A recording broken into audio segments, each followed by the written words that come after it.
Good afternoon. You have to ignore the sounds of traffic. It's a Saturday, Sunday afternoon. A lot of people going up and down the highway.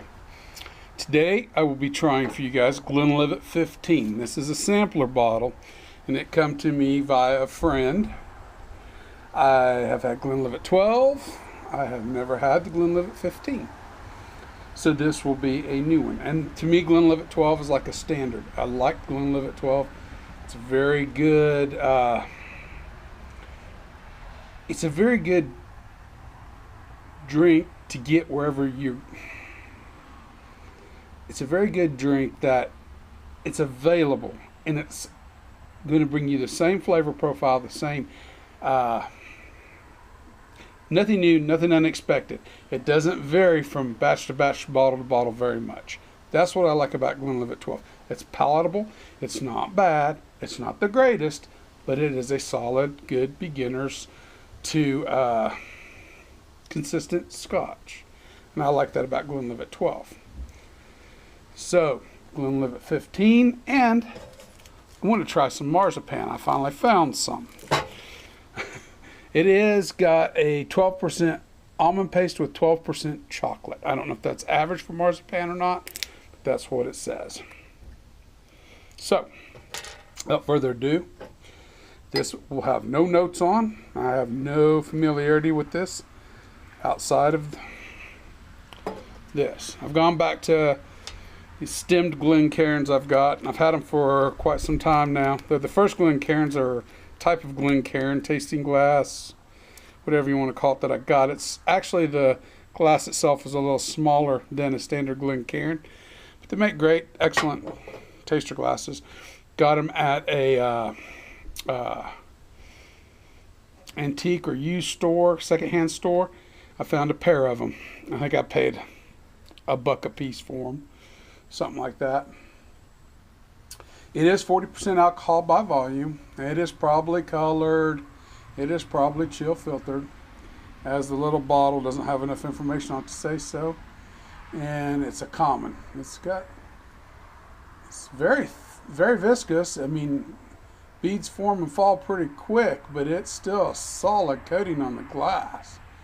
I mean, very solid all the way around. Lots of beads forming, lots of beads falling.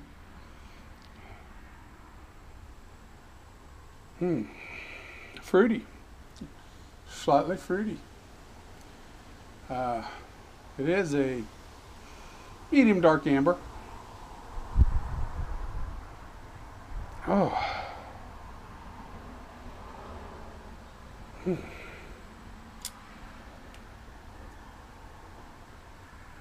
Oh, you can just bury your nose in this, 40%. Apples, pears, cinnamon. Not a heavy cinnamon though, just a very light, sweet cinnamon, like a cinnamon toast.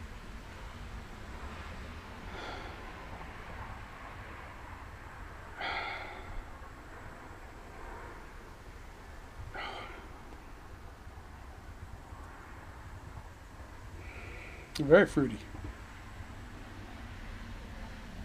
I've not had time to sit down, pull out any of the nuances with it. So this is just a up front, down and dirty.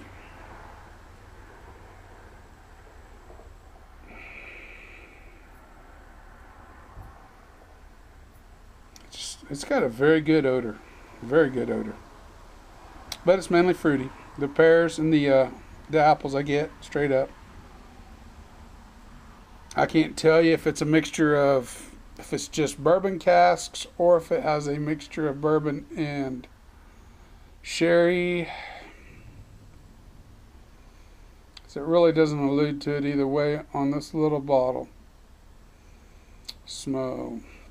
Glenlivet, of course, means the smooth flowing one.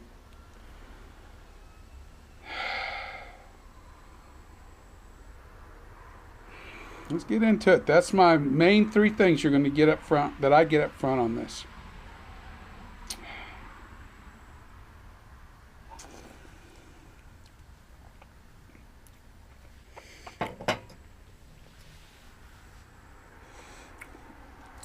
Oh.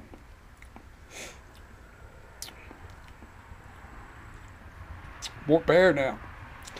Much more pear on there. Apple goes to the background. Oh, and it's a sweet. Oh, it's a sweet, sweet cinnamon nutmeg on the sides of your tongue. Almost basil. Almost a little sweet basil in that. That's surprising, as you can tell.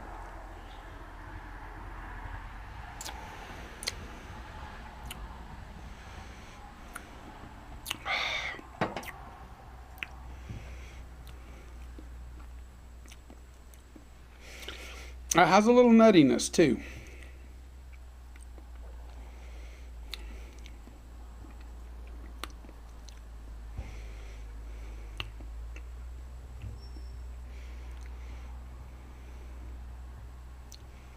Almonds. It has a slight bit of nuttiness in the background. It's bringing the cinnamon and the nutmeg. Pears up front. The fruitiness still dominates. Sweetness, and there is no. It's only a medium length on the finish. The finish is not overly long, but the sweetness on the finish stays with you, on the sides of your tongue especially. Very sweet. Finishes with a savory note. With a kind of a nutty savory note's how it finishes on the side of your tongue. It's not a. There's a sweetness to it, but it's a savoriness too. This is pretty good stuff, actually.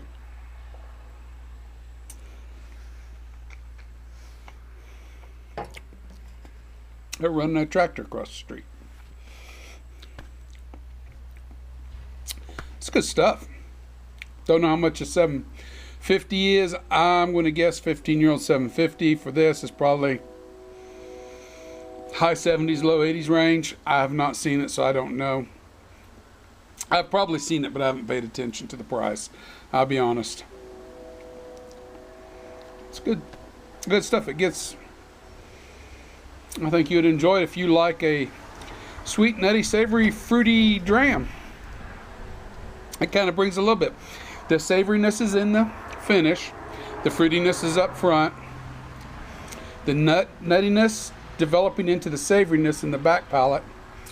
With along with that nuttiness, we get the spiciness in the mid palate, and in the back palate, it just finishes very savory, very mouth-watering. I wasn't going to give it a score. Give me one more sample and I'll give you a score.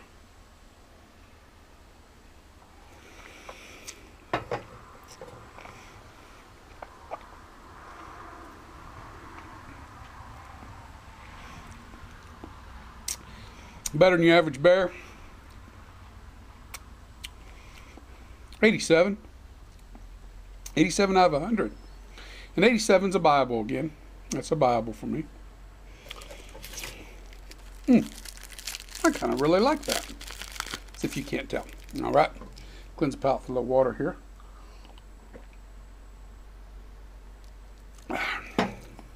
And I'm going to try my first ever marzipan. It's got a little chocolate on the outside, so that's interesting. So we're going to get a chocolate slash marzipan. I only said 12% chocolate. That's what it looks like.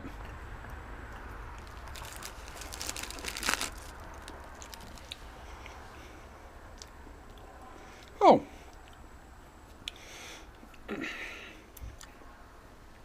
We have something called a cherry mash.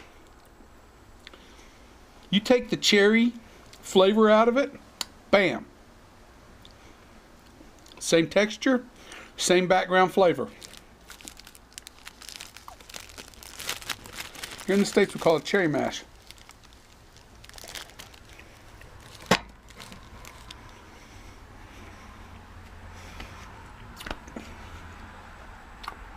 You taste the almond nuttiness with the chocolate. You put a little cherry in that. Oh my. Okay. I now know what marzipan tastes like. Let's do something. I'm not saying this will have marzipan in it, but we shall see.